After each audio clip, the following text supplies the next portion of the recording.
मंत्र पाठ। ओम सहनावतु सहनौ भुनक्तु सह वीर्यं करवावहै तेजस्विनावधीतमस्तु मा विद्विषावहै। ओम शांति शांति शांति।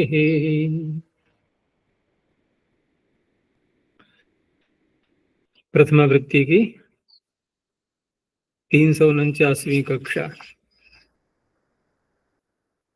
5वां अध्याय, चतुर्थ पाद, और सूत्र चलेगा 23वां। पूछना है कुछ? अजय जी, तत्प्रकृत वचने मयट, फिर उसी का मतलब प्राचुर्य अर्थ में ही कर रहे हैं। अगला सूत्र समूह वच्च बहुषु, बहुषु कहने की क्या आवश्यकता है? समूह वच्च बहुषु यानी कि बहुत, बहुषु जो है यहाँ पर जो प्रकृति का यानी कि प्रातिपदिक का जो अपना अर्थ है उसको किस रूप में लेना है, तो वहां उस अर्थ में लिया गया है। जैसे पीछे जो किया गया था, जैसे उदाहरण था कि अन्नम प्रकृतम अर्थात प्रभूतम अन्नमयम, तो अन्न कितना है? एक वचन का प्रयोग किया। और यहाँ है मोदकाः प्राचुर्येण यानी कि बाहुल्येन बहुत्वे वर्तमाने मोदकाः प्रस्तुताः, जो बहुत सारे हैं ऐसे मोदक प्रस्तुत किए गए। यानी कि यहाँ पर मौदकिकम या मोदकमयम जो शब्द बनाया गया है उससे ये ध्वनित हो रहा है कि यहाँ पर जो मोदक हैं वो बहुत सारे हैं, पर्याप्त मात्रा में प्रस्तुत किए गए हैं। क्योंकि इसका यदि हम प्रत्युदाहरण के रूप में लें तो वहां पर किसी एक वस्तु को यदि दिया जाएगा तो वहां ये सूत्र नहीं करेगा। किसी एक वस्तु को दिया जाएगा तब, यानी मोदकः को हम एक वचन में ले लें, यदि मोदकः प्राचुर्येण प्रस्तुतः, तो ये सूत्र नहीं करेगा। क्योंकि बहुत में होगा तो समूहवत प्रत्यय होंगे, और एक वचन का जैसे पीछे अन्य शब्द का प्रयोग किया गया था वहां पर समूहवत प्रत्यय नहीं होंगे। बस इतना ही अंतर है। वहां अन्नम एक वचन का प्रयोग किया है जाति में लेकर के, यहाँ मोदक व्यक्ति को लेकर के बहुवचन में प्रयोग किया। इतना ही अंतर है बस, एक वचन का और बहुवचन का। अच्छा जी, पीछे तत्प्रकृत वचने मयट में अपूपमयम है, तो वहां अपूप को भी एक वचन में लेंगे? नहीं, अपूपमयम तो प्रत्यय बनने के बाद का शब्द है। विग्रह में ऐसा तो शब्द यहाँ भी आएगा कि मौदकिकम, ये एक वचन ही तो है। नहीं, विग्रह में आचार्य। हाँ, विग्रह वहां पर अन्नम प्रकृतम अन्नमयम, ठीक है ना। अन्नम प्रकृतम, वो तो प्रभुतम तो उसका अर्थ दे दिया है, लेकिन प्रभुतम का तात्पर्य यहाँ पर जो दिया है ना उन्हें प्रकृतम का, क्योंकि प्रकृत को प्राचुर्य अर्थ में लिया। अब यहाँ पर जो प्राचुर्य अर्थ में है, जो वस्तु दी जा रही है वो प्राचुर्य अर्थ में नहीं है, इसका तात्पर्य नहीं है। लेकिन जो पूरा अन्न है, पूरा भोजन, उसमें प्रधानता किसकी है? वो अन्न की है, ठीक है ना। अन्न की उसमें प्रधानता है। तो यहाँ पर जो शब्द बनेगा प्रत्यय करने के बाद, उसमें प्रधानता किसकी है उसको देखा जाएगा। और वहां पर जो प्रस्तुत किया जा रहा है वो अधिक मात्रा में होना चाहिए, वो बहुत अर्थ में होना चाहिए। अच्छा जी, इस सूत्र में अपूपमयम और समूह वच्चा बहुषु के उदाहरण में जो आपूपिकम अपूपमयम है, उन दोनों का वही अर्थ होगा? देखो, दो प्रकार के अर्थ किए हैं, वो तो अलग हो गए, दूसरा अर्थ बना। आपूपिकम जो है ना द्वितीय अर्थ में, और दो अर्थ किस प्रकार से किए गए थे? एक तो जिस प्रातिपदिक से हम प्रत्यय कर रहे हैं वो प्रातिपदिक ही उस अर्थ को लिए हुए हो, और एक यह है कि जो प्रत्यय करके जो शब्द बनेगा जो उसका अभिधेय होगा, एक उसको कहने के लिए है। तो दोनों में अलग अलग है। तो द्वितीय अर्थ में तो एक जैसा ही हो जाएगा, क्योंकि द्वितीय अर्थ में जो आपूपिकम शब्द दिखाया जा रहा है तो ये तो जो अभिधेय है उसके लिए कहा जा रहा है, अभिधेय के लिए कहा जा रहा है वहां पर। और यहाँ जो है पहला वाला मऊदकिकम जो बनाया गया है ये प्रकृति ही बहुत अर्थ में है, यहाँ प्रकृति ही बहुत अर्थ में वर्तमान है, और वहां अभिधेय होगा जो आपूपिकम दूसरा है। तो दूसरे में दोनों एक जैसे हो जाएंगे।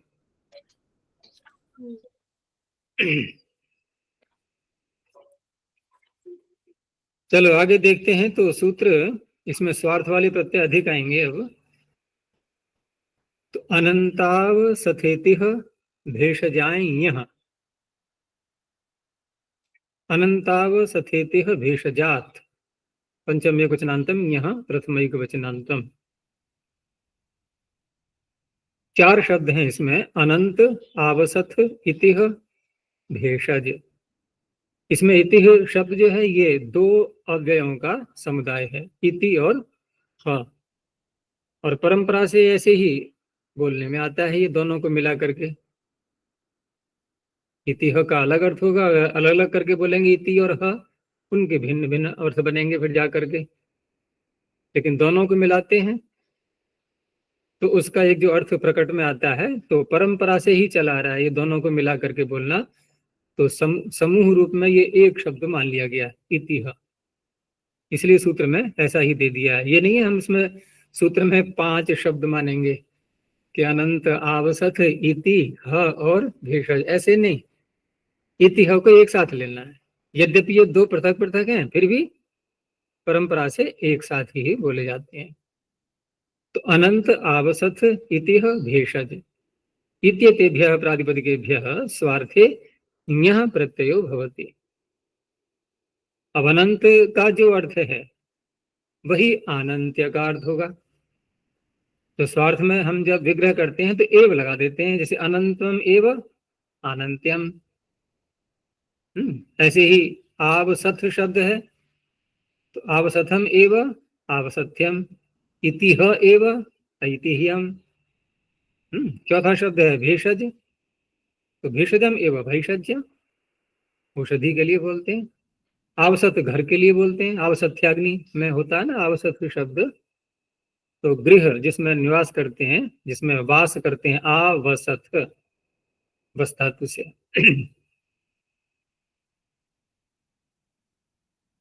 आगे है देवतांतात तादर्थ्ये यत्, देवतांतात पंचम एकवचनांतम तादर्थ्ये सप्तम एकवचनांतम यत् प्रथम एकवचनांतम। तादर्थ्ये, तादर्थ्य शब्द, और तादर्थ्य बनेगा तदर्थ से, और तदर्थ बनेगा तद और अर्थ का समास करके। तो तद और अर्थ में समास कौन सा करेंगे? चतुर्थी तत्पुरुष। सूत्र वही है मुख्य, चतुर्थी तदर्थार्थ बलिहित सुख रक्षित ही। तो चतुर्थी तदर्थ अर्थ, अर्थ के साथ भी समास होता है ना, तो तद शब्द का अर्थ के साथ समास हो गया। तो तद में कौन सी व्यक्ति आएगी? तस्मयी, तस्मयी इदम तदर्थम, वो इदम अर्थ में उसी में ले लेते हैं, उसके लिए यह। तो यहां पर तदर्थ शब्द अर्थ पूरा आ गया। अब तदर्थ को ही तादर्थ्य कहा गया फिर यहाँ सूत्र में। जैसे चतुर्वर्ण का बनता है चातुर्वर्ण्य, तो एक वार्तिक पीछे बताया था मैंने जहां शय प्रत्यय का प्रकरण आया था कि चातुर्वर्ण्यादि नाम उपसंख्यानम, तो चातुर्वर्ण्यादि में तदर्थ शब्द को भी ले लिया गया है। तो तदर्थ एवं तादर्थ्यम, तो तदर्थ का जो अर्थ है वही तादर्थ्य का अर्थ है, उसमें कोई अंतर नहीं आएगा। तो देवतांता, देवता अंते यस्य, प्रातिपदिक कैसा लेना है? समास करके लेना है। जब भी किसी अंत करके बोलते हैं कि ये शब्द अंत में आना चाहिए, स्पष्ट है कि समास वहां होता ही है। तो देवतांतात प्रातिपदिकात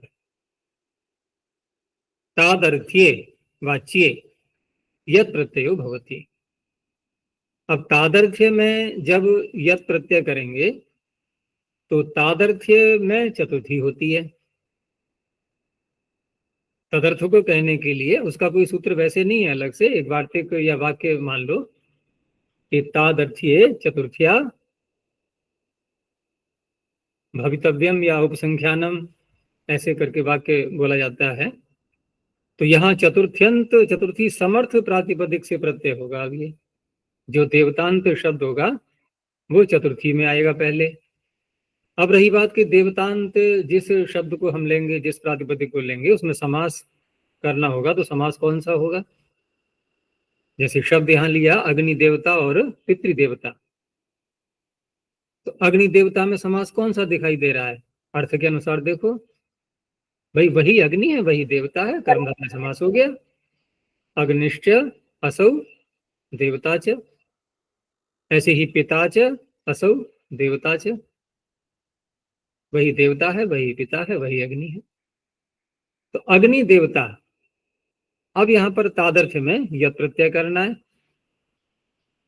अब ये प्रत्यय, ये जो ऐसे प्रत्यय आएंगे इस प्रकरण में जगह जगह आते भी हैं, तो ये फिर स्वार्थ इनको पूर्ण रूप से नहीं कह सकते, क्योंकि यहां पर मूल प्रातिपदिक का तो अर्थ मात्र कितना हुआ? केवल अग्नि देवता, बस। लेकिन जो प्रत्यय करके बनेगा शब्द, वो तो किसी अन्य पदार्थ को बोलेगा। वो तो हवि इत्यादि जो भी अग्नि देवता के लिए है उसका वाचक होगा, तो स्वार्थ तो नहीं हुआ ना। ये प्रत्यय करने के बाद जब अर्थ बदल जाता है, जैसे पीछे कहा था कि इति है एवं ऐतिह्यम, कोई अंतर नहीं पड़ा। भेषजम एवं भैषज्यम, लेकिन यहां तो अंतर आ गया ना। यहाँ ये तो नहीं कह सकते अग्नि देवता एवं अग्नि देवत्यम, ऐसे नहीं बोल सकते। तो प्रकरण स्वार्थ का चल रहा है, फिर भी बहुत से ऐसे प्रत्यय हैं जो कि अविधेय को कहने के लिए आते हैं, उसमें अर्थ बदल जाता है। तो अग्नि देवता यही इदम। अब इदम शब्द से क्या प्रकट कर रहे हैं? ये तादर्थ्य। तादर्थ्य का अर्थ क्या हुआ? के लिए, यह। तो अग्नि देवता के लिए यह कौन? हवि। अग्नि देवता यही। अब यहां जो चतुर्थी आएगी वो तादर्थ्य चतुर्थी उपसंख्यानम, इससे चतुर्थी कर लेंगे। तो अग्नि देवता से यद प्रत्यय करके यस्य तीच अग्नि देवत्यम, ऐसे ही पितृदेवत्यम।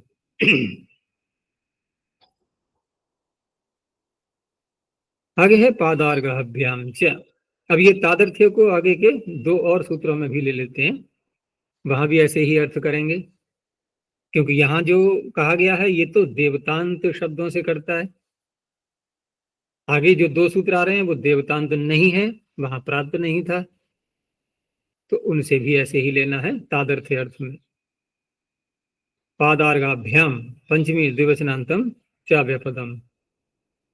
पाद कहते हैं पैर के लिए, अर्घ कहते हैं मुख के लिए।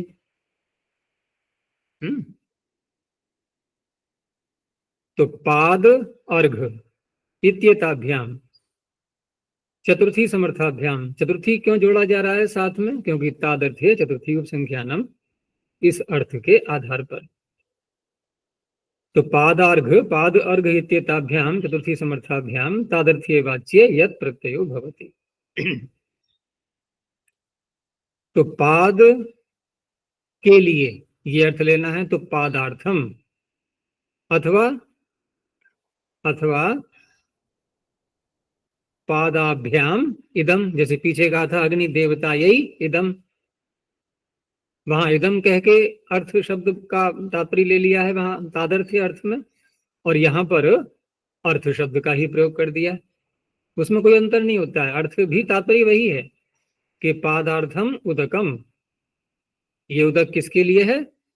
पैरों के लिए। तो अर्थ का तात्पर्य क्या हुआ? के लिए, प्रयोजन। तो पादार्थम उदगम पाद्यम।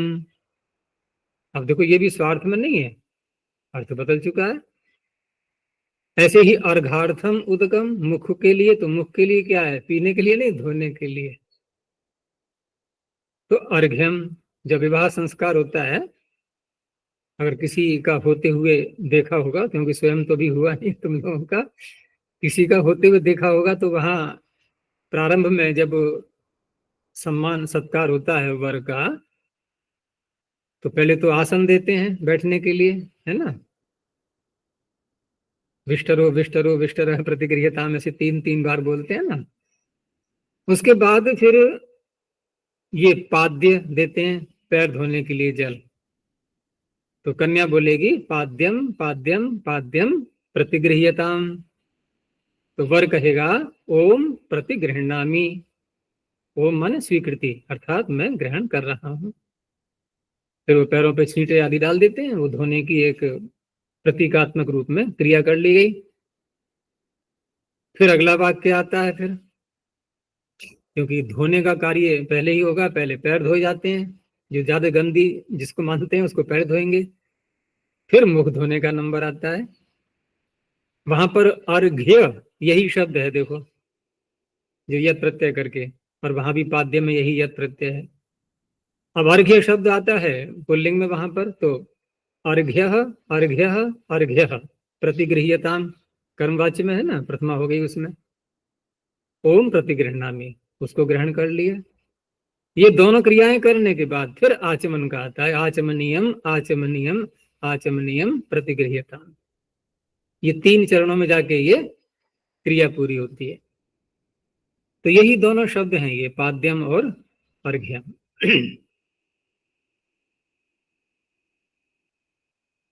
आगे है अतिथेर्यः। अतिथे पंचम एकवचनांतम, न्यः प्रथम एकवचनांतम। यहां भी तादर्थे वही पीछे से अनुवृत्ति आ रही है। तो अतिथि शब्दात चतुर्थी समर्था तादर्थे वाच्य यह प्रत्ययो भवति। एक पीछे यहां आया था अभी अनंतावसथेते सूत्र में। तो अतिथये इदम, अब यहां पर जल वाली बात नहीं है, पीछे तो जल था दोनों में। पादार्थम उदकम स्पष्ट कर दिया गया था, उसी में ग्रहण होता है उसका। लेकिन अतिथि के लिए यहां जल से तात्पर्य नहीं है, जो कुछ भी है, चाहे कोई भोज्य सेवा के लिए दिया जाने वाला पदार्थ हो, जो भी कार्य किया जा रहा है, उस सब को कहा जाएगा आतिथ्य, अतिथि की सेवा। तो अतिथये इदम आतिथ्यम। तो ये जो 3 सूत्र हैं, ये अविधेय को कहने के लिए, तादर्थ्य अर्थ को बताने के लिए किए गए हैं, स्वार्थ में नहीं है ये। आगे फिर स्वार्थ में आने लगे। अब आगे है देवात तल। देवात पंचम एकवचनांतम, तल प्रथम एकवचनांतम। देव शब्दात स्वार्थे तल प्रत्ययो भवति। तो देव एव देवता, अब एव लगाना होगा ना स्वार्थ बताने के लिए कि वही देव है, वही देवता है।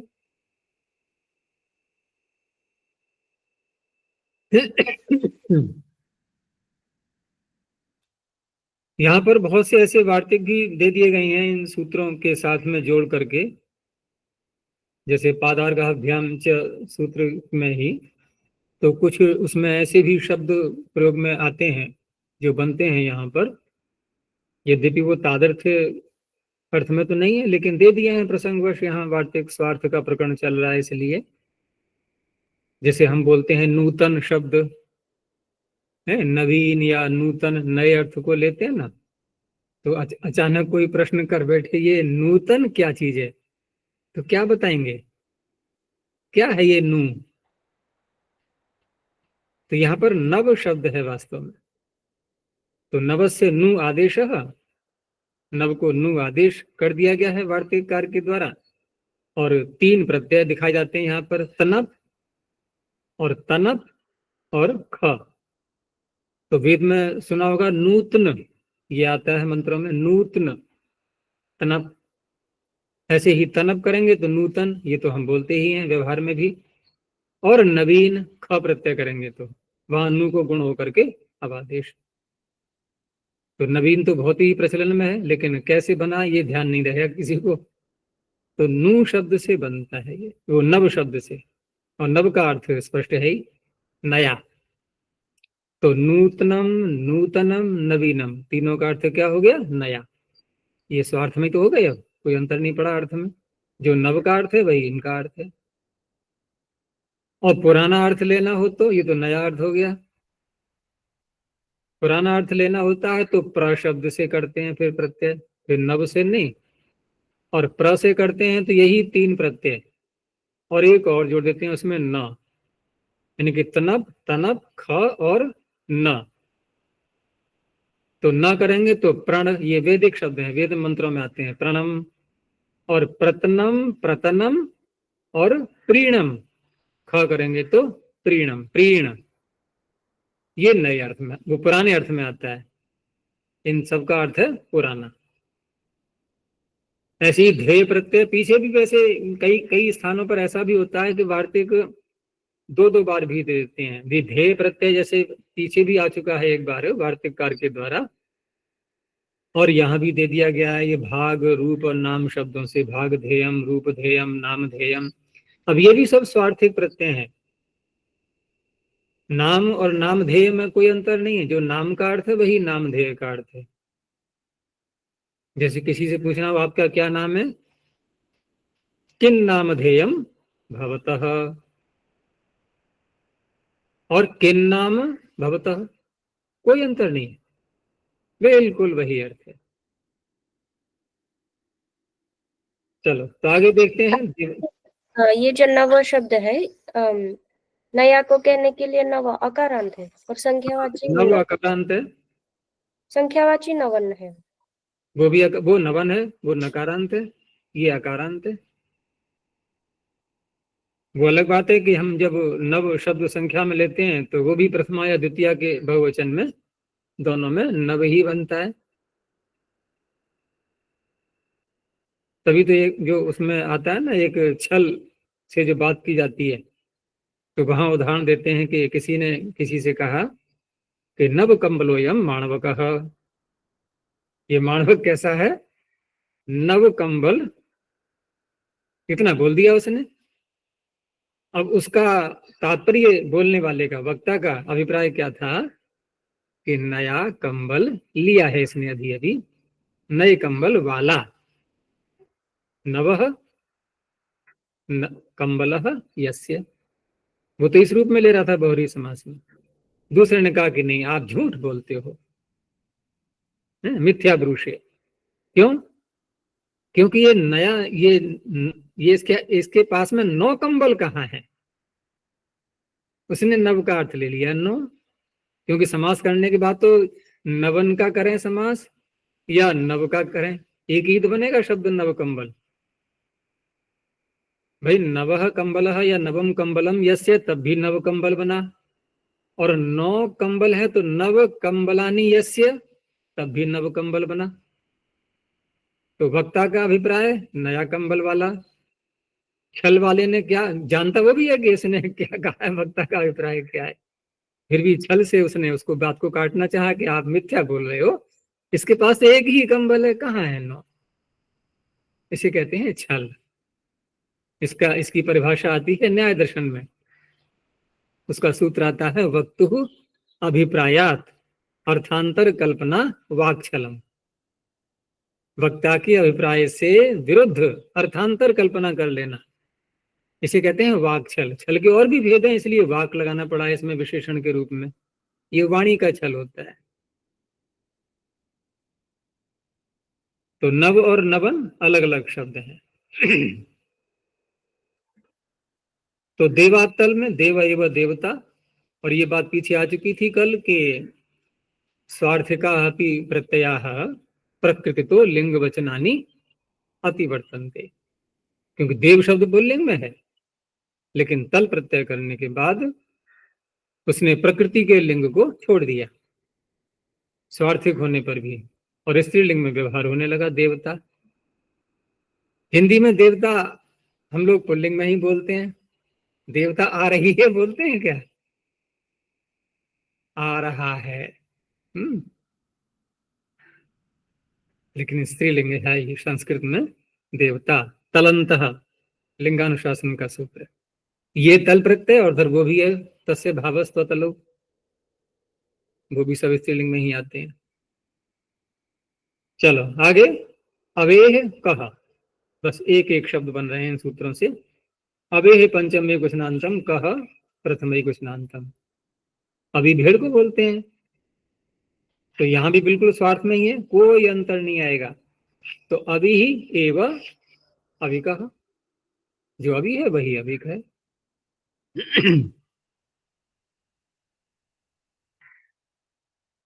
यावादिभ्य कन, इसमें कुछ अधिक शब्द पढ़ दिए हैं इकट्ठे करके। यावादिभ्य पंचमी बहुवचनांतम कन प्रथमैक वचनांतम। पहला शब्द है इसमें याव। तो यावादिभ्य प्रातिपदिकेभ्यः स्वार्थे कन प्रत्ययो भवति। अब याव शब्द तो नहीं सुना है, यव बोलते हैं व्यवहार में जो के लिए, लेकिन यहां पर स्वार्थ में जब प्रत्यय कर रहे हैं और याव एव यावकः जब बोला गया और अर्थ उसका जो प्रकट होता है वो है जौ से बना हुआ कोई पदार्थ है, तो इसका तात्पर्य हुआ कि याव का भी वही अर्थ होगा फिर। तो यव से जो याव बनाया गया है उसमें अण आदि प्रत्यय करके यवस्य इदम या जैसे भी है उस तरह से बनाया जाएगा कि यव का यह, यव से बनी हुई कोई वस्तु यव की ही कहलाएगी, तो उससे बना लिया याव। और याव एव फिर याव कहा। ऐसे ही मणि शब्द, तो मणि रेव मणि का, इसमें तो कोई बात ही नहीं है, जो मणि है वही मणिक है। और भी जो शब्द इस गण में दिए हुए हैं उसमें फिर साथ में वार्तिककारों ने उनके अर्थ भी दिए हुए हैं। ऐसे नहीं है कि केवल मात्र स्वार्थ में, स्वार्थ होने पर भी फिर भी अर्थ बदलता है, कुछ शब्द इसमें ऐसे भी हैं। चलो आगे देखते हैं। लोहितान मणौ, लोहितात पंचमे क्वचनांतम, मणौ सप्तमे क्वचनांतम। लोहित, लोहित का अर्थ क्या होता है? लाल। रक्त वर्ण। हाँ, रक्त वर्ण का लाल। तो लोहित शब्दात मणौ वर्तमानात स्वार्थे कन प्रत्यय होती। अब लाल अर्थ होने पर भी ये मणि अर्थ में भी आता है, मणि लाल रंग की जो होगी उसको सीधा लोहित ही कह दिया जाता है। कभी कभी विशेषण अधिक व्यवहार में आते आते संज्ञा का रूप धारण कर लेता है। वैसे लोहित शब्द विशेषण के रूप में आना चाहिए। लाल है क्या, प्रश्न उठेगा तुरंत ही, क्या है लाल? लाल तो बहुत सी वस्तुएं हैं, तो कोई विशेष तो बताना चाहिए। लेकिन यहां पर लोहित मणि के ही लिए प्रयुक्त हो रहा है और उसी से फिर स्वार्थ में कन प्रत्यय कर दिया गया। तो लोहित मणि ही लोहित का।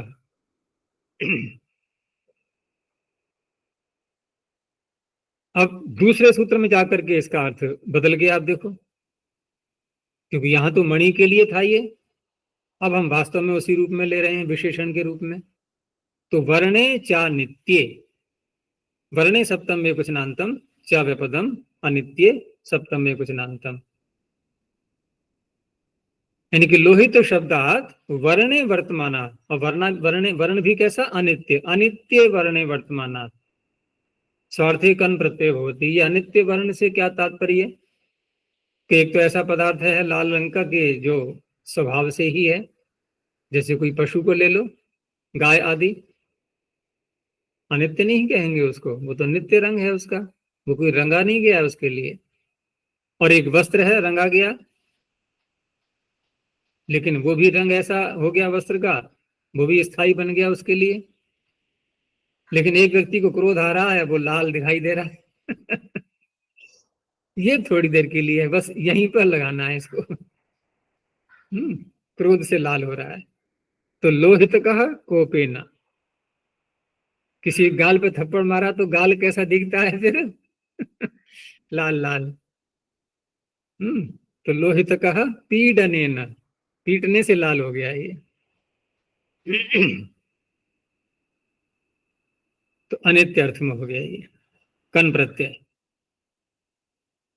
अब दूसरा जो है, जैसे अभी कहा था मैंने, किसी वस्त्र को रंगा गया, तो अब तीन तीन बातें हो गई। एक तो वस्त्र रंगा गया, एक गाय या पशु कोई भी अन्य पहले से ही रंगा हुआ है जन्मजात, और एक बहुत थोड़ी देर के लिए लाल हुआ क्रोध से या पीटने से।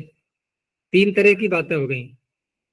तो यहां जो सूत्र आ रहा है आगे, ये रक्ते, सप्तम में कुछ नान्तम रक्ते वर्तमानात् लोहित शब्दात कन प्रत्यय होती। यहाँ पर रंगने अर्थ में होगा, रंज धातु से रक्त बनाया गया है, अर्थात रंगा गया है यदि। अब रंगा गया है यदि में तो प्रश्न उठेगा कि वर्ण चानित्य से नहीं हो सकता था, उससे नहीं हो पाएगा, क्योंकि वो अनित्यता जो ली गई है वो तो थोड़ी देर के लिए है।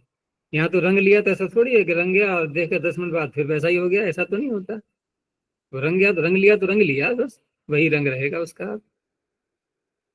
तो लोहित कह कंबल अथवा लोहित कह पट, रंगा हुआ। अब एक और लिया, ये तो हुआ था लोहित शब्द। दूसरा एक शब्द है फिर काल। अब ये काल समय का वाचक नहीं, प्रसंग क्या चल रहा है यहाँ पर, रंग का। तो ये काला जो रंग होता है ना, काला, उस अर्थ में लेंगे। तो कालात च, कालात पंचमे गुजनांतम च व्यपदम। अब पीछे से यहाँ पर दो प्रकार के अर्थ लिए थे लोहित शब्द से, वो मणि वाला छोड़ दो, कि एक तो अनित्य वर्ण के लिए और दूसरा रंगे हुए अर्थ में। वही दोनों अर्थ काल में भी घटाने हैं। तो अनित्य वर्णे रक्ते च वर्तमाना काल प्रातिपदिकात स्वार्थे कन प्रत्यय भवति। अब अनित्य वर्ण में वहां तो था कि लोहित का कोपेन आदि, यहां दिया है कि कालकम मुखम वैलक्षेण। तो वैलक्षेण, वैलक्ष्य का तात्पर्य यहां लिया गया है एक जो शर्म या लज्जा होती है, किसी ने कोई अपराध किया, और वैसे तो इसको यूं भी कहते हैं कि किसी ने अपराध किया और समाज में उसका प्रकट हो गया वो अपराध है, तो क्या बोलते हैं, तो कैसा इसका मुख पीला पड़ गया, है ना। एक अपमान का अनुभव करता है ना वो व्यक्ति सबके सामने, तो मुख पीला पड़ गया, ऐसा बोलते हैं। लेकिन जब किसी अपराधी को सजा भी देनी होती है समाज में दिखाते हुए, तो उसके मुख पर काले पोत देते हैं ना और घुमाते हैं सब में, तो उस तरह से भी व्यवहार होता है। तो यहाँ वही तात्पर्य है, वो भी अनित्य वर्ण ही है, कुछ देर रहेगा वो धो देगा, बाद में साफ हो जाएगा।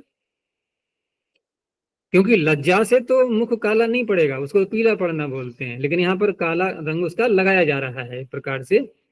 लेकिन अनित्यता इसलिए है कि वो कालांतर में उसको धो देगा, साफ हो जाएगा वो।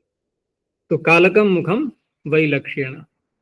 दूसरा फिर रंगने अर्थ में तो वस्त्र में घटाएंगे, कालकः पटः, काले रंग से रंगा हुआ पट, दोनों में कन प्रत्यय हो गया। ये हो गए दोनों लोहित और काल। आगे है विनयादिभ्य ठक। विनयादिभ्य पंचमी बहुवचनांतम, ठक प्रथम एक वचनांतम। ये विनयादि गण यहाँ लिया गया है, 8-10 शब्द हैं इसमें। तो विनयादिभ्य प्रातिपदिकेभ्य स्वार्थे ठक प्रत्यय भवति। यहाँ थोड़ा विचारणीय है ये, व्याख्याकारों ने जो स्वार्थ यहाँ बोला है कि स्वार्थ में प्रत्यय होता है, लेकिन शब्दों को देखोगे तो स्वार्थ में नहीं दिखाई दे रहा है। स्वार्थ में हम एव लगा करके विग्रह कर लेते हैं, जैसे विनय एव वैनयिक कहा इन्होंने, तो विनय और वैनयिक अंतर नहीं दिख रहा है क्या। विनय हो गया भाव में, दो प्रकार से बना सकते हैं विनय को। भाव में बनाएंगे तो एरच, ठीक है ना, एकारांतों से पच प्रत्यय होता है, तो विनय। लेकिन वैनयिक ये विशेषण है, संज्ञा नहीं है। वैनयिक का अर्थ क्या होगा? जिसमें विनय भरा हुआ है, जो विनय से युक्त है, उस मनुष्य को कहा जाएगा वैनयिक।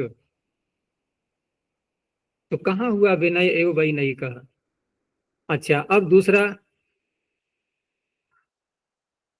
क्या कहना है? विनय, विनय में ही विनय से युक्त अर्थ ले लेंगे, जैसे यावा में लिया था। नहीं, याव हमें तो यव से याव बनाया ना, वहां तो नहीं, प्रत्यक्ष करके हमने बदला है उसको। जी लेकिन यहाँ पर विनय को बदला नहीं है, विनय तो विनय ही है ना। विनय का हम दूसरा अर्थ जो बता रहा हूं मैं, वो इस तरह से ले सकते हैं कि हम 50 देश कर लें मान लो, लेकिन वहां पर, हाँ 50 देश से घर हो जाएगा। तो वहां पर जो विशेष रूप से नयन करता है, अच्छा व्यवहार करता है, समाज में सबको आगे ले जाता है, उस मनुष्य को कहा जाएगा फिर विनय। तब तो हम कह सकते हैं कि विनय वो वही नहीं कहा। लेकिन अन्य शब्दों में समस्या आएगी थोड़ी सी। यहाँ चलो ठीक है, हमने दो प्रकार से व्युत्पत्ति कर ली। अब समय में कैसे करोगे? समय शब्द का क्या हम दो अर्थ ले पाएंगे? समय का तो एक ही अर्थ बनेगा। भाई समय, हम जो कालवाचक समय शब्द को बोलते हैं, वही तो अर्थ है। और उस समय के अनुसार कोई किया गया कार्य, उसे क्या कहते हैं? सामयिक। तो हम कह पाएंगे समय एवं सामयिक? जो समय है वही सामयिक है? नहीं, काल के अनुसार किया गया कार्य सामयिक हुआ, और केवल मात्र काल वो समय हो गया। तो यहाँ स्वार्थ घटता नहीं पूरा पूरा। विनय में चलो घटा भी सकते हैं, लेकिन वहां भी विनय का एक दूसरा अर्थ लेकर के, क्योंकि प्रचलन में तो विनय भाव में ही चलता है कि इस व्यक्ति के अंदर बिल्कुल भी विनय नहीं है, ये विनयशील नहीं है। तो क्या अर्थ ले रहे हैं विनय का? वहां भाव में ही तो ले रहे हैं। ऐसे ही एक और ले लो, उपाय। अब उपाय में कैसे करोगे? उपाय शब्द है, उपाय किसे कहते हैं? कोई विधि, कोई तरीका, उर्दू में बोलते हैं ना तरीका। एक मंत्र आता है, बहुत प्रसिद्ध है, सनह पितेव, पूरा करो, सनह पितेव। सूनवेग्ने सूपायनो भव हाँ, सचस्वानः सूपा, दोबारा बोलना, सूपा। सूपायनो भव।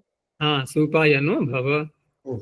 तो सूपायन, सु उपाय, न अलग जोड़ दिया, सुपायन। तो यहां भी देखो उपाय शब्द है ये, उपायन। वैसे अयन से भी बना सकते हैं, अय धातु से लुट करके, लेकिन धातु वही है। जो उपाय में धातु है, इन धातु से ही बन जाएगा, और अय धातु से भी बन जाएगा। और अयन, ये भी इन धातु से बन जाएगा और अय धातु से बन जाएगा। उप वहां भी लगा हुआ है। उपायन और उपाय दोनों का एक ही अर्थ है। अब यहाँ पर उपाय सुपायन परमात्मा के लिए कहा जा रहा है कि तू कैसा बन जा हमारे लिए। भव है ना, भव हो जा, सुपायनो भव, तू हमारे लिए सुपायन हो जा, यानी अच्छे उपाय के रूप में हो जा। हर कार्य को संपन्न करने के लिए हम विधि या तरीका क्या बोलते हैं? कोई कार्य अच्छी प्रकार से हो जाए तो जिस विधि को अपनाया गया, हाँ ये बहुत अच्छा उपाय है कार्य करने का। तो परमात्मा को एक अच्छा उपाय बन जा, ऐसा करके जीवात्मा प्रार्थना कर रहा है। और कैसा बन जा, उसमें उदाहरण दिया फिर, पिता एवं सुनवे। पुत्र के लिए जैसे पिता होता है अच्छा उपाय, क्योंकि हमेशा उसके समीप रहता है ना, उप आय। तो तू भी हमारे सदा समीप रहता ही है, लेकिन हम समझ नहीं पा रहे हैं। और पुत्र को जब भी कोई आवश्यकता होती है, जब भी कोई संकट आता है, तुरंत पिता उपस्थित है। हमारे ऊपर भी कोई संकट आए, कोई भी समस्या आए, तो दूर करने के लिए, उसका निवारण करने के लिए तू सदा उपस्थित रहे। तो यहाँ जो उपाय शब्द है उसी से बनाया गया है ये औपयिक। यहाँ प्रश्न ये उठेगा कि पा में तो दीर्घ आकार है और यहाँ क्या है, देखो औपायिक है या औपयिक। तो यहाँ एक बार तिक को लगाना होता है, उपायाद ह्रस्वत्वम च। उपाय शब्द से यहाँ पर ह्रस्व भी किया जाएगा साथ में, ये विनयादि गण में ही दिया हुआ है, गण सूत्र है ये। तो यहाँ पर क्या हम स्वार्थ में बोल पाएंगे, क्योंकि उपाय भाववाचक हो गया एक प्रकार से, और औपयिक अर्थात उपाय से किया गया कोई कार्य, उसमें न्याय युक्त कार्य को ही बोल देते हैं औपयिक। अच्छी प्रकार से विधि पूर्वक किसी प्राप्त वस्तु को ले सकते हैं, जहां भी लेंगे तो विशेषण के रूप में ये शब्द आ रहा है यहाँ, जबकि उपाय शब्द विशेषण नहीं है, ये भी स्वार्थ में नहीं है। तो स्वार्थ का प्रकरण होने पर भी जैसे पीछे कुछ सूत्र आ चुके हैं जो स्वार्थ में नहीं है, प्रत्यय अभिधेय को बोल देते हैं, वही बात यहाँ भी घटानी है। तो व्याख्याकारों ने जो स्वार्थ बोल दिया है ये सर्वत्र नहीं लग पाएगा। चलो आगे देखते हैं अब। वाचो व्याहृतार्थायाम, वाचः पंचमे क्वचनांतम व्याहृतार्थायाम सप्तमे क्वचनांतम। वी और आंग उपसर्ग लगा करके जब ह्री धातु का प्रयोग करते हैं तो क्या अर्थ निकलता है उसका, जैसे व्याहरति, इसका अर्थ है बोलता है। तो व्याहृत, व्याहृतः अर्थः यस्याः, जिसका अर्थ बोल दिया गया है, जिसका अर्थ प्रकट कर दिया गया है, बता दिया गया है। अब उस वाक्य को, उस संदेश को कोई व्यक्ति किसी और से कह रहा है, अब वहां ये सूत्र लगेगा। तो व्याहृतार्थायाम वाची वर्तमानायाम वाक शब्दात स्वार्थे ठग प्रत्ययो भवति। वाच शब्द से, वाच हम पंचमी है, वाच शब्द से प्रत्यय करेंगे, लेकिन वह वाणी, वह वाच कैसी होनी चाहिए, वो ऐसी होनी चाहिए कि जिसका अर्थ प्रकाशित हो चुका है पहले, भूतकाल में है ना, व्याहृत निष्ठा प्रत्यय, यानी व्याहृतः अर्थः यस्याः। तो संदेश अर्थ में आता है। ये संदेश क्या होता है, किसी के द्वारा कहा हुआ कोई वचन दूसरे को बताना, मैसेज है ना। तो व्हाट्सएप जो करते हैं क्या करते हैं, ये व्याहृतार्थ क्योंकि वो हमारे अंदर प्रकट है। एक होता है फॉरवर्ड करना, ठीक है ना। तो फॉरवर्ड में होता है हमने समझ लिया और दूसरे को दे दिया। तो वाचिकम कथयति का अर्थ क्या हुआ, कोई पहला वाक्य नहीं बोल रहा है, वो पहली बार किसी के बोले हुए को बोल रहा है, संदेश बता रहा है। वाचिकम कथयति, वो उसका अपना वाक्य नहीं है, तो ठक प्रत्यय हो गया। अब इसी वाच शब्द से युक्त ये जो व्याहृत वाणी थी, किसी से कहा कोई संदेश, ठीक है ना, और उस संदेश के अनुसार जिसने सुना वह संदेश, कोई कार्य बताया गया था उसमें, उसके अनुसार फिर उसने वो कार्य कर दिया, उसके लिए अगला सूत्र है फिर तद युक्तात् कर्मणों।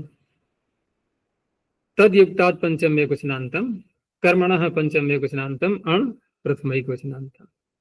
क्योंकि तद शब्द आ रहा है सर्वनाम, पूर्व अर्थ को ले लेंगे, यानी कि तद युक्त, तया युक्त, तद युक्त, तया कया व्याहृतया वाचा, जो वाणी व्याहृत हो चुकी है उससे युक्त, उससे संयोजित होकर के कोई जो कर्म किया जाएगा, उस कर्मन शब्द से यहां प्रत्यय करेंगे।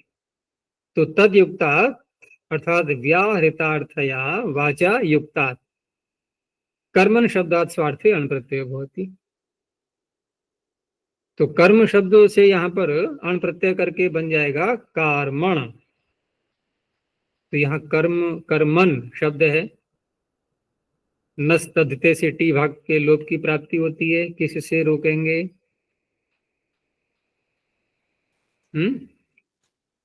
सबसे छोटा सूत्र, सबसे से छोटे प्रकृति सूत्र भाव। में गिनती की गई थी ना एक बार, सबसे छोटे सूत्र में इसकी,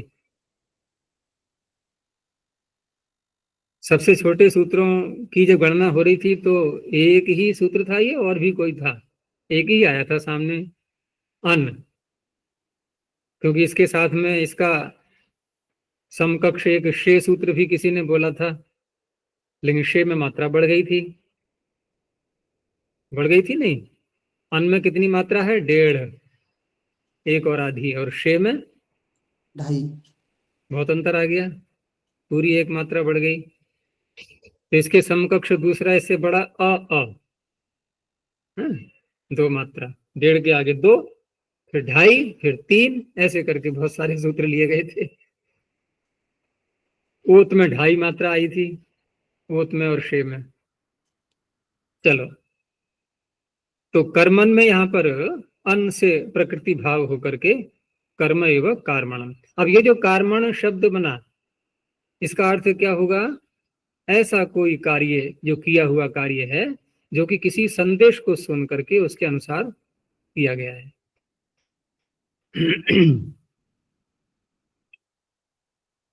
आगे, ओषधेर अजातौ, ओषधे पंचम एकवचनांतम, अजातौ सप्तम एकवचनांतम। औषधि जो शब्द है, इसको हम 2 प्रकार से ले सकते हैं व्यवहार में प्रयोग करते समय। एक, जैसे औषधि उत्पन्न की जा रही है कहीं पर, ठीक है ना, जहां औषधियों का उत्पादन होता है, अनेक प्रकार के वृक्ष जहां औषधियां उत्पन्न होती हैं, वो जो है लगाए जाते हैं, तो वहां जब हम औषधि का प्रयोग करेंगे, कहीं घूम रहे हैं, वनस्पतियां देख रहे हैं, हाँ हाँ हाँ देखो ये वनस्पति ये अमुक प्रकार की औषधि है, अमुक रोग में काम आती है, ये क्या हो गया? औषधि शब्द जातिवाचक। और एक ऐसा है, थोड़ा ये लिया थोड़ा वो लिया, अनेक प्रकार के पदार्थ लिए, फिर उसका अवलेह बनाया, कूटा काटा पीसा, जो भी कुछ किया, ये सब सारी क्रियाएं करके जो मिश्रण बनाया गया है, एक वो भी औषधि है। वो जातिवाचक नहीं है, वो द्रव्यवाचक बन गया सीधा। तो यहां सूत्रकार का कहना है अजातौ, औषधि प्रातिपदिका अजातौ वर्तमानात् स्वार्थे अण प्रत्ययो भवति। तो अजाति का तात्पर्य यहाँ पर द्रव्य। तो औषध नहीं, औषधि है तो स्वार्थ में ही, जो औषधि का अर्थ है वही अर्थ होगा औषध का, अर्थ में अंतर नहीं आएगा। लेकिन औषध केवल अजाति अर्थ में हुआ, द्रव्य में, और औषधि दोनों में आ जाएगा, जाति में भी। तभी तो सूत्रकार को कहना पड़ रहा है अजातो, नहीं तो कहने की आवश्यकता ही क्या थी? अजातो कहने से, निषेध कहने से क्या नियम निकलता है कि प्राप्त सत्याम निषेध, अर्थात जाति अर्थ में इसका प्रयोग होता है। तो हम जो उत्पादन कर रहे हैं औषधियों का, वृक्ष लगा करके, तो वो औषध नहीं है, वो क्या है? औषधि। और जो बनाया जाएगा उससे बाद में प्रयोग करने लायक उसके लिए, वो औषधि भी हो सकता है और औषध भी हो सकता है। तो औषधम पिबति औषधम ददाति। अब इसका अगर हम प्रत्युदाहरण लें, अजाति जातिवाचक लें, तो सीधा ऐसे बोलेंगे कि क्षेत्रे औषधयः भवन्ति, उत्पन्न हो रही हैं, खेत में औषधियां उत्पन्न हो रही हैं, वो जातिवाचक हो गया। अगला सूत्र ये बहुत प्रसिद्ध है, प्रज्ञादिभ्यश्च। प्रज्ञादिभ्य पंचमी बहुवचनांतम च विपदम। तो गण के रूप में पढ़ दिया है, पहला शब्द है इसमें प्रज्ञ, प्रकर्षेण जानाति इति प्रज्ञ। कौन सा प्रत्यय? सूत्र प्रत्यय। एक उपध ज्या प्री किरह कह, कोई कर्ता में होगा, उसी प्रकरण में है, नंदी के पचास जुड़े नीचे है। तो ज्या इसमें पढ़ दिया, इगुपध ज्या प्री किरह कह।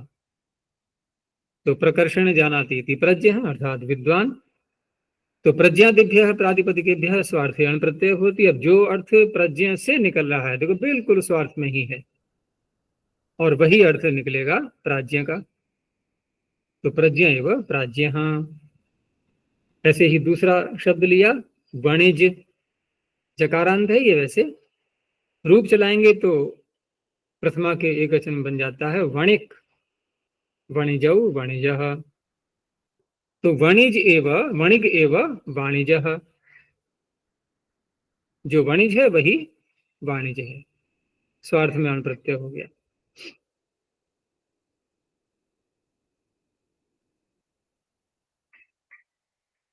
बहुत से शब्द आते हैं इसमें, जैसे मारुत बहुत बोलते हैं वायु को, तो जो मरुत का अर्थ है वही मारुत का, तो इसी सूत्र से अण प्रत्यय किया जाता है स्वार्थ में।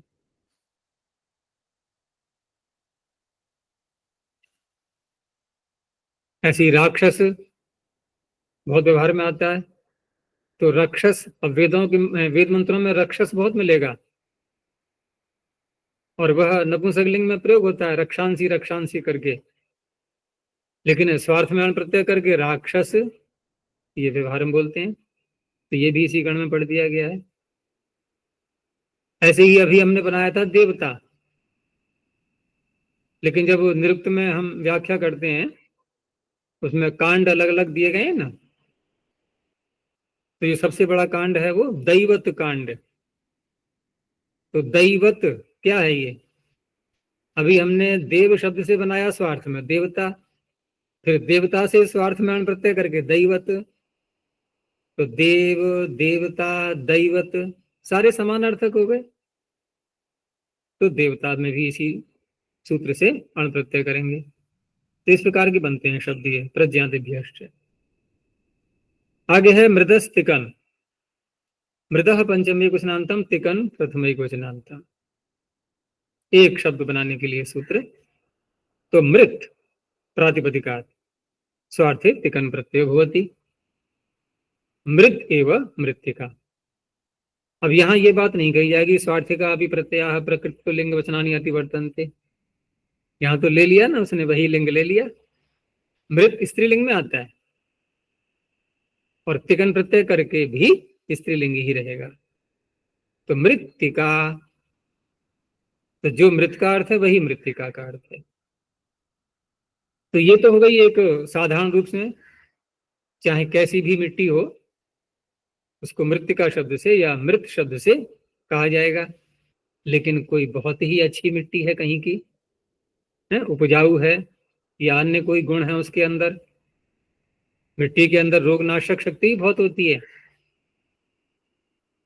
कहीं कोई चोट लग जाए कुछ भी हो तो मृत की चिकित्सा भी की जाती है, गीली मिट्टी लगा करके बहुत सारे रोगों को, क्योंकि मिट्टी में विष को नष्ट करने की भी शक्ति होती है, कहीं सूजन आ जाए वहां पर भी लगाते हैं, तो वो अच्छी मिट्टी ही कहलाएगी। तो सूत्रकार ने कहा सस्नौ प्रशंसायाम,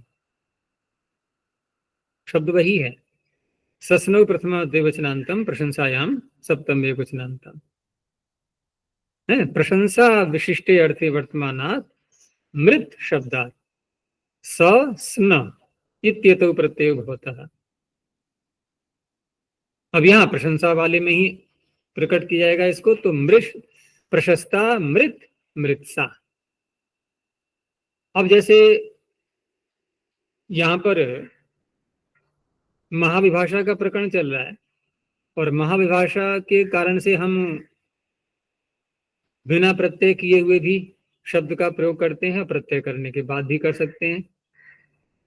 लेकिन यहाँ प्रशंसा अर्थ में जब ये प्रत्यय किया जा रहा है तो बिना प्रत्यय किए प्रशंसा अर्थ निकल आएगा? उसका नहीं निकलेगा।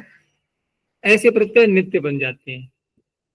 दूसरा ये है, देखो आगे अन्यत्रस्याम भी सूत्रकार कहीं कहीं संकेत दे देते हैं, किसी प्रत्यय को अगर नित्य करना है तो उसके आगे पीछे जो है आगे मुख्य करके अंतरश्याम या विकल्प ग्रहण कर देते हैं। तो उससे क्या पता लगता है कि पिछले सूत्र में नित्यता का ग्रहण किया गया है।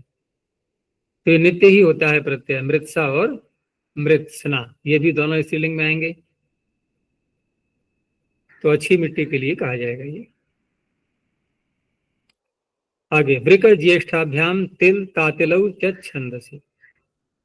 वृक ज्येष्ठाभ्याम पंचमी द्विवचनांतम तिल तातिलौ प्रथमा द्विवचनांतम स्यापदम छंदसि सप्तम एकवचनांतम। वृक ज्येष्ठ इत्येताभ्याम यथासंख्यम तिल तातिल इत्येतौ प्रत्यय भवतः छंदसि विषय। यहां भी ऊपर से प्रशंसा ले लेते हैं, तो प्रशंसा अर्थ में अच्छे वृक को या अच्छे ज्येष्ठ को तिल और तातिल, तो तिल का तो बचेगा ती और तातिल का ताती। अब स्वयं में वृक शब्द यहां जो लिया गया है छंदसी वेद में, वैसे वृक भेड़िए को भी कहते हैं, लेकिन यहाँ जो है यौगिक अर्थ लेना है हमें, क्योंकि छंदसी वेद की बात हो रही है। तो वृक शब्द उणादि कोश में भी दिया है, महर्षि ने, पाणिनि ने बनाया है। श्री व्री भू शुषि मुषिभ्यः कक। श्री व्री, व्री धातु इसमें दी हुई है, उससे कक प्रत्यय करके वृक। तो व्रिय वर्णे, उसकी स्वादिगण की धातु जो है व्रिय, एक तो आच्छादने भी है, तो व्रिय वर्णे। तो वृणोति इति वृकः, जो वर्ण करता है, अथवा जो वर्ण किया जाता है। लेकिन यहाँ पर वर्ण करता है, तो वर्ण करता है का तात्पर्य कुछ ग्रहण करना, लेना, स्वीकार करना, स्वीकार करने अर्थ में आती है ना ये।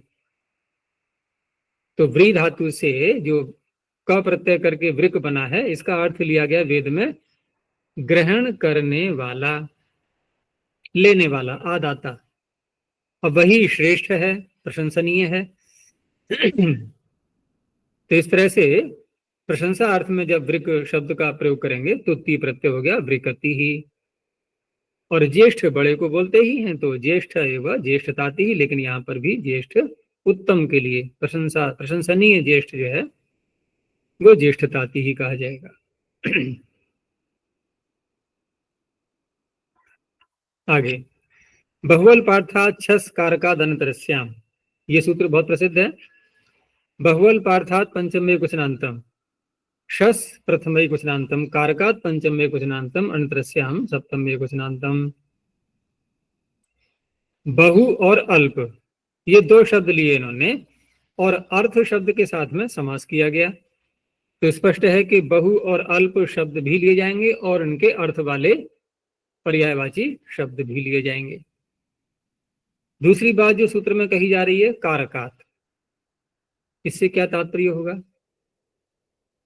तो कारक कितने हैं? 6। कर्ता कर्म करण संप्रदान अपादान अधिकरण। और विभक्तियां कितनी है? 7। रूप बनाते हैं तो कितनी बार बोले जाते हैं? 3 3 3 3 करके 8।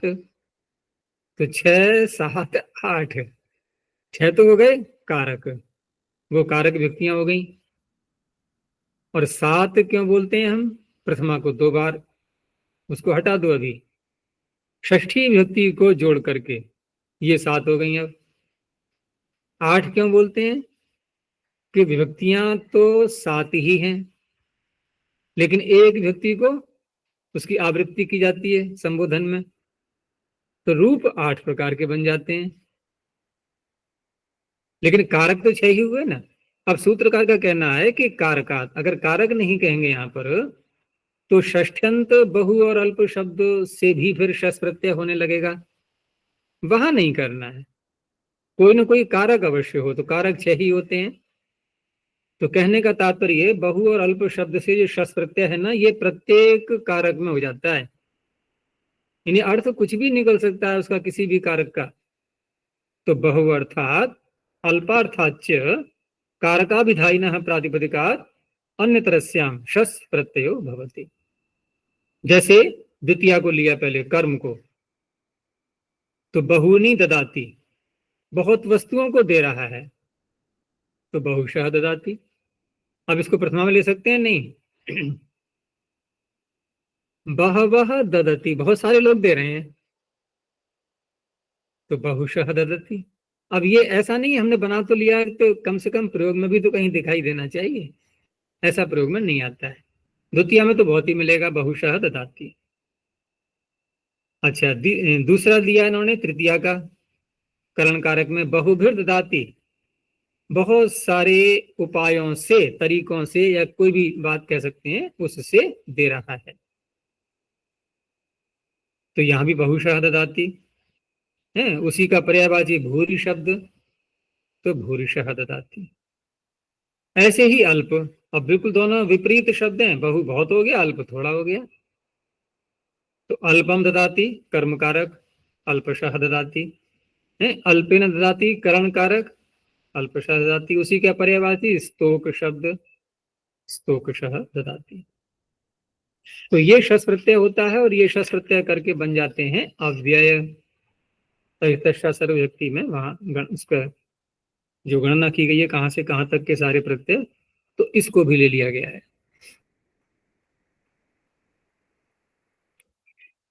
इसी शस प्रत्यय को अगले सूत्र में और ले गए एक बार, कि संख्यिक वचनाच्य वीप्सायाम, संख्यिक वचनात् पंचम एकवचनांतम च व्यपदम वीप्सायाम सप्तम एकवचनांतम। संख्यिक वचन, वचन क्या है, उच्यते इति वचनम, और एक वचन, तो एकस्य वचनम, एक वचनम। उसके बाद संख्या के साथ में समास किया गया, संख्या च एक वचनम से, तो संख्या से हो गया संख्यावाची शब्द, और एक का वचन वो हो गया अलग। तो संख्यावाचिभ्य प्रातिपदिकेभ्य एक वचनाच्य वीप्सायाम गम्यमानायाम विकल्पेन शस प्रत्ययो भवति। तो पहले संख्यावाचियों को लिया, वीप्सा कहा जाएगा तो स्पष्ट है कि एक से अधिक बार ही होना देना होगा। तो द्वौ द्वौ मोदकौ ददाति, दो दो मोदक, पहले दो दिए, फिर दो दिए, फिर दो दिए, ये हो गई वीप्सा। तो द्विशः ददाति, द्वि से शस प्रत्यय हो गया, ये संख्यावाची का हो गया। ऐसे ही त्रि से है? इसका विग्रह कैसे करेंगे, कैसे करेंगे? त्रि त्रीणि त्रीणि ददाति, मोदक शब्द के साथ में त्रयः, द्वितीय का है ये, त्रीन त्रीन मोदकान ददाति। मोदक पुल्लिंग का है ना, नपुंसकलिंग का होगा तो त्रीणी त्रीणी बोलेंगे, कोई वस्तु होगी तो त्रिशः ददाति। आगे कहा था फिर एक वचन, अब एक वचन में कोई एक वस्तु दी जा रही है, वहां संख्या से तात्पर्य नहीं है। तो वहां पर जैसे कारशापण हो गया, लेकिन वीप्सा अर्थ वहां भी निकालना है, तो बार बार वही दे रहा है, कारशापण कारशापण, इसको दिया कारशापण, दूसरे को दिया, तीसरे को दिया, सबको एक एक करके दे रहा है।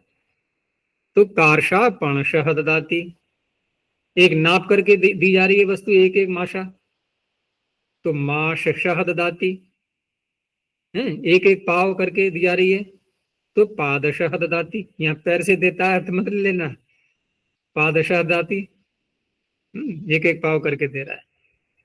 तो ये इसके लिए हो गया सूत्र, ये शस प्रत्यय के दोनों सूत्र, और ये सारे अव्यय बन जाते हैं। बस यहीं तक रखते हैं। प्रणव ध्वनि। ओ